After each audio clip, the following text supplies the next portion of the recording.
অসমৰ জিলা কেইখন আৰু কি কি? অসমৰ জিলা ৩৫খন।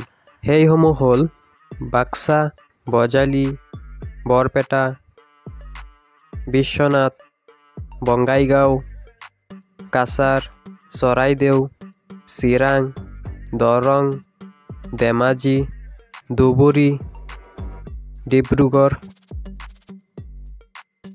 ডিমা হাছাও, গোৱালপাৰা, গোলাঘাট, হাইলাকান্দি, হোজাই, যোৰহাট, কামৰূপ মহানগৰ, কামৰূপ, কাৰ্বি আংলং পূব, কৰিমগঞ্জ, কোকৰাঝাৰ, লখিমপুৰ, মাজুলী, মৰিগাঁও, নগাঁও, নলবাৰী, শিৱসাগৰ, শোণিতপুৰ, দক্ষিণ শালমাৰা মানকাচৰ, তামুলপুৰ, তিনিচুকীয়া, ওদালগুৰি আৰু কাৰ্বি আংলং পশ্চিম।